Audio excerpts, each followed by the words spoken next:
안녕하세요, 어리TV 어니입니다. 3시리즈로 돌아왔습니다. 오랜만입니다. 이렇게 3시리즈로 주행을 하면서 영상을 찍는 게 굉장히 오랜만이네요. 최근에는 거의 혼자 탈 때는 제네시스 쿠페를 훨씬 많이 타가지고 얘를 타면서 얘기할 기회는 많이 없었는데, 오늘은 좀 오랜만에 얘를 타고 나올 일이 생겨가지고 3시리즈로 돌아왔고요. 오늘은 사실 일요일입니다. 일요일 아침 8시 정도 됐는데, 죄송합니다. 제가 일어난 지가 얼마 안 돼가지고 목이 잠깐 잠겼습니다. 부득이하게 회사로 출근할 일이 생겨서 가고 있고요. 아무튼 오늘 할 얘기는 3시리즈가 드디어 20만 킬로를 찍었습니다. 3시리즈 20만 킬로 많이 탔네요. 는 아니고, 사실 제가 15만 킬로에 샀기 때문에 5만 킬로밖에 안 탄 거죠. 지금 얘가 산지가 벌써 4년이 됐더라고요. 제가 얘를 사회 초년생 때 샀으니까 돈이 정말 수중에 많이 없을 때였어요. 진짜 없을 때. 그래서 변명이고 그냥 카푸어 짓을 한 거죠. 선수금을 끼고 할부로 얘를 샀습니다. 참 카푸어라고 할 수밖에 없는. 사실 요새 3시리즈가 광학으로 많이 변한 이유도 특히나 320D가 가격이 굉장히 착하기 때문에 F바디 기준입니다. 그래서 저 같은 사람이 많았을 거라고 생각하고, 어리신 분들이 밟으면 밟는 대로 잘 나가니까 운전을 좀 험하게 하다 보니 그런 일들이 과학으로 변하는 일이 좀 되지 않았나 좀 싶어요. 어쨌든 20만 킬로를 타면서 저는 사실 얘한테 전혀 부족함이 없이 너무 만족하게 잘 타고 있고, 얘를 타면서 많은 추억도 있고, 지금의 와이프를 만나고, 또 와이프를 만난 건 사실 07년식 스포티지 탈 때부터 만났습니다만, 그래서 그때부터 하루에 제가 인천에서 고양시 쪽으로 왔다 갔다 왕복 한 60-70km 되죠. 그 길을 계속 다니다 보니까 키로수가 엄청 많이 늘었어요. 그리고 나서는 결혼하고부터는 거의 주말에만 탈까 말까 하기 때문에 키로수가 안 늘어나고 있었다가, 어제 인제 스피디움을 다녀오는 바람에 20만 킬로를 드디어 찍었더라고요. 그래서 참 감개무량한 순간이 아니었나, 시간이 아니었나 싶어요. 3시리즈를 어쨌든 20만 킬로까지 제가 5만 킬로 탄 거죠. 4년 동안 5만 킬로 타면서 느낀 점이 많이 있습니다. 이게 차구나. 긍정적인 부분으로 굉장히 느낀 게 많은데요. 사실 3시리즈를 사는 사람들은 많은 선택지가 있어요. 왜냐면 얘가 결코 비싼 편이 아닙니다. 중고차로 오면. 신차로도 전 비싸다고 생각은 안 하는데, 저처럼 이제 지갑 사정이 넉넉치 않으신 분들, 혹은 내가 한번 처음 수입차를 타는데 너무 비싼 거, 벤츠 이런 거 부담스럽고 그냥 한번 되게 저렴하게 한번 수입차를 타보고 싶다 하시는 분들은 3시리즈, 특히나 320D만한 가성비의 차는 없다가 얘는 이제 후륜이고, 운전 재미까지 챙길 수 있는 녀석이기 때문에 3시리즈 요 320D, 제가 타고 있는 건 F30 320D, 이제 완전 깡통의 이제 모델이죠. 첫째 긍정적인 점, 가장 큽니다. 가장 큰 건데, 얘가 진짜 탱크예요. 탱크. 중고 수입차를 사면서 가장 걱정되는 부분, 혹은 일반적인 국산차를 사더라도 중고차를 사면 가장 걱정되는 게 고장이잖아요. 그리고 특히나 얘는 수입차기 때문에 샀을 때 고장이 안 나는 것도 중요한데, 우리가 사면서 또 고장이 나면 안 되잖아요. 근데 얘는 말씀드렸다시피 정말 고장이 잘 안 나고, 제가 5년 동안 타면서 정말 브레이크 패드, 엔진 오일 같은 소모품비 말고는 단 하나의 돈이 들어간 게 없어요. 진짜 너무 잘 타고 고장 안 나고. 그렇다고 제가 양카처럼 그렇게 운전하는 건 아니지만, 그렇다고 너무 천천히 약간 할매 운전이라고 하죠. 그렇게 운전하는 스타일도 아닌데, 거의 혼자 운전할 때는 스포츠 모드를 항상 놓고 다니고, 가끔 언덕길이나 내리막길 만나면 일부러 스포츠 모드로 바꿔가지고 수동으로 조작도 하고 그러거든요. 제가 나름 수동을 또 좋아하니까. 그런데도 얘는 전혀 그런 트러블이 일어난 적이 없어요. 정말 오일 관리만 잘해줘도 제가 보기에는 30-40만까지도 전혀 문제없이 탈 수 있지 않을까. 어떤 엔진이나 미션에 고장이 일어날 만한 전조 증상이라도 있어야 되는데 어떤 증상도 없거든요 지금. 그래서 제가 보기에 얘 3시리즈 F30 320D의 가장 큰 장점은 이 내구성인 것 같아요. 진짜 고장이 잘 안 나는. 두 번째가 바로 압도적인 연비입니다. 이거는 말을 안 할 수가 없을 것 같아요. 사실 3시리즈를 이제 사야겠다라고 마음 먹으신 분들이 가장 고민하는 게 320i를 살 거냐 320D를 살 거냐 요 두 가지인데, 저는 예전에야 가솔린도 추천한 적이 있지만 여전히 가솔린에 대한 가성비는 잘 모르겠습니다.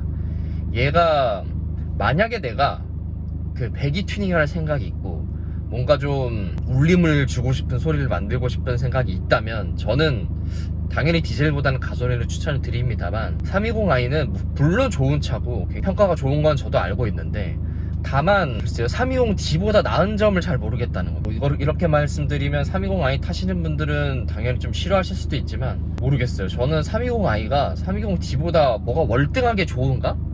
그렇다고 해서 뭐 연비가 좋은가? 그렇다고 얘만큼 펀치력이 좋은가? 경제성이 있나? 뭐 DPF 뭐 요소수 요런 그런 사람들이 많아요. 뭐 그런 거 차는 디젤 차는 뭐 관리를 해줘야 된다 뭐를 해줘야 된다 하는데, 저는 딱히 엔진 오일 말고 관리해 본 적이 없거든요. 그래서 저는 솔직히 그건 잘 공감 못 합니다. 그런데 얘는 이제 320D 디젤 터보 승용만의 이 엄청난 펀치력이 있어요.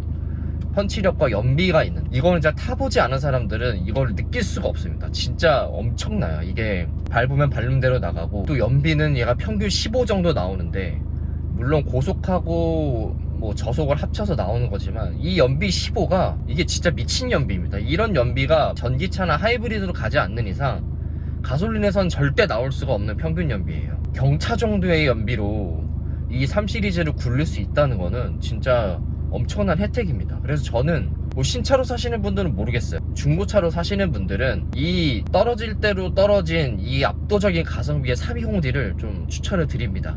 이게 제가 젠쿱 이제 3800cc짜리 좀 뚱땡인데 어쨌든 그 차도 타고 있잖아요. 두 가지를 비교 선상에 두기에는 조금 애매한 부분이 있습니다만, 굳이 좀 비교를 해보자면 84마력과 41토크의 이 F35 320D가 303마력 38토크의 3800cc짜리 제네시스 쿠페보다 훨씬 더 경쾌하고 더 재밌는 느낌이에요. 다만 제네시스 쿠페는 좀 부담없이 좀 밟아서 시킬 수 있고, 어쨌든 가솔린이기 때문에 배기음을 들을 수 있다는 장점은 있지만 여전히 3시리즈가 저는 더 재밌는 것 같습니다.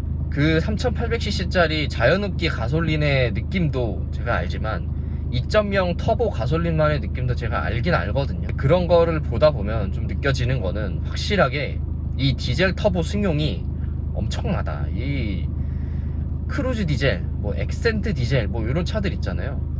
그런 거 타보신 분들은 이 느낌을 아실 거예요. 이 느낌이 정말, 만약에 제가 이거를 데일리로 타고 다닌다고 하면 이건 진짜 미쳤다 이렇게 얘기를 할 수 있을 것 같아요. 정말 미친 가성비의 압도적인 재미와, 그렇다고 어디 가서 엎드려 먹지 않을 만한 차다. 다만 이건 알으셔야 되는 게 3시리즈가 정말 운전 재미가 있는 차로 정평이 나 있는 건 맞지만, 엄연하게 F30 320D 모던 제가 타고 있는 모델을 기준으로 하자면 그저 스포티한 스포츠 세단일 뿐입니다. 고성능으로 가자면 3시리즈 기반의 M3가 있을 거고, 그것보다 더 많은 M340i도 있죠. 그런 차들과는 사실 비교할 수는 없을 정도의 입니다. 당연히 이 F30 320D가 그것보다는 훨씬 더 낮은 급의 엔트리 모델이기 때문에 어쩔 수 없지만, 다만 이 급의 이 184마력의 41토크를 즐기기에는 일상 영역에서는 정말 충분하다. 정말 운전재미 이 정도면 충분하고, 때려 밟는 대로 진짜 잘 나가요. 고속도로에서도 가끔 뭐 야밤에 이렇게 새벽에 돌아다니는 일 있을 때는 사실 뭐 140, 150까지도 밟아봤는데 진짜 흔들림 없이 고속에서의 안정성을 줄 수 있는 차가 없어요. 이게 진짜 엄청납니다. 제가 보기에는 벤츠나 BMW, 아우디도 비슷한 느낌일 것 같은데, 이 고속으로 갈수록 낮게 깔리면서 흔들림 없이 가줄 수 있는 거는 제가 보기에는 요 급의 3시리즈만큼 줄 수 있는 차는 많이 없다고 생각을 하고요. 갑자기 주행 질감 쪽으로까지 넘어왔는데, 320i, 320D를 좀 고민하고 계시다면 내가 진짜 키로수가 엄청나게 적지 않는 이상, 뭐 한 달에 1000km 미만으로 타지 않는 이상은, 그 이상으로 가면 저는 320D가 굉장히 좋은 선택지다, 굉장히 좋다라고 말씀드릴 것 같습니다. 왜냐면 빠질 게 없어서 그래요. 이게 뭐 욕할 게 하나라도 있으면 모르겠는데 정말 완벽합니다. 어떤 부분에서도 얘를 욕하다고 말할 포인트가 없어요. 뭐 진동, 소음, 저는 글쎄요, 다른 디젤 차들도 많이 타봤지만 이 320D만큼 디젤 소음이 없는 차는 많이 없더라고요. 제 기준에서 그렇습니다. 20만 킬로 탔지만 여전히 정숙하고 진동 없고, 동전 하나 여기다 올려봐도 전혀 휴머스 침대 같은 승차감을 선사하고 있기 때문에 그 부분에서도 전 문제가 안 돼요. 사실 이 두 가지로 다 설명이 될 것 같아요. 이 내구성과 압도적인 연비, 그리고 뭐 플러스 운전 재미 정도, 그 정도면 이 3시리즈 320D를 깡통으로 살 만한 가치는 충분하지 않나, 이런 생각이 들고, 지금 얘는 제가 타면서 뭐 이것저것 말씀드릴 게 많은데, 이제 20만 킬로 탄 기념으로 해서 요 두 가지가 정말 5만 킬로 타면서 제일 만족스러웠다, 이렇게 말씀드릴 수 있을 것 같고, 그 외에 공간적인 면에서는 조금 아쉬움이 있을 수밖에 없습니다. 근데 이건 비교하는 차에 따라 또 다를 것 같아요. 만약 SUV랑 비교를 한다, 말도 안 되는 비교죠. 당연히 SUV가 그 유틸리티성이나 원래 그런 차로 나온 거기 때문에 공간에선 당연히 좋은데, 그 외에 일반 세단으로 비교를 하자면 얘가 그렇게 좁은 편도 아니에요. 전 얘를 뭐 뒷좌석에도 많이 태우고 하지만 오랜 장거리는 힘들 수 있어요. 어쨌든 5시리즈나 7시리즈만큼 뒷좌석이 좀 풍부하게 만들어져 있는 차는 아니다 보니까 혼자 타거나 둘이 타거나 가끔씩 뒷좌석에 사람을 태우는 용도로는 이 정도면 충분하다라는 생각이 듭니다. 다만 이 후륜 특성이죠. 이게 가운데 드라이브 샤프트가 지나가서 약간 쏟아 있는 거는 뒷좌석 공간에 조금 영향을 미치긴 하지만, 뭐 잠깐 한두 명씩 태우는 거는 전혀 문제가 없다, 이렇게 말씀드리고 싶고, 진짜 얘하고 얘를 타고 난 지 벌써 4년이 됐다는 게 믿기지 않을 정도로 시간이 빨리 지나가네요. 얘를 타면서 유튜브도 시작을 했고, 저도 좀 타면서 얘를 계속 가져가야 되나 말아야 되나 생각이 들 때마다 이 트립창의 연비와 스포츠 모드를 켜고 밟으면 밟는 대로 나가는 이 작은 차의 고마움을 느낄 때는 또 그런 생각이 싹 사라져요. 그래서 참 고마운 차고, 제가 만약 3시리즈를 사지 않았다면 과정에서 인생이 조금 달라지지 않았을까라는 생각도 듭니다. 그래서 만약에 저랑 비슷한 사회 초년생 분들, 제가 이 27살 정도 이 차를 샀으니까 고민하고 계시다면, 저는 3시리즈 320D 깡통으로도 굉장히 많은 추천을 드리고,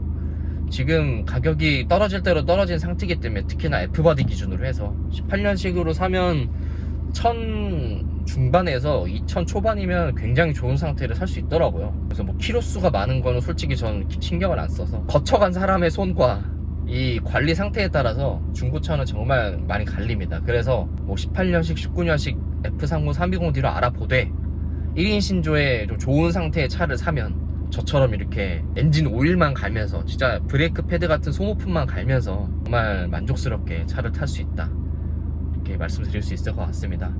이상, 그래서 오랜만에 3시리즈 돌아와서 말씀을 드려봤고, 개인적으로 궁금한 게 있다면 댓글로 남겨주세요. 제가 댓글로 최대한 많이 답변을 드리려고 노력하는 편이니까 남겨드리도록 하겠습니다.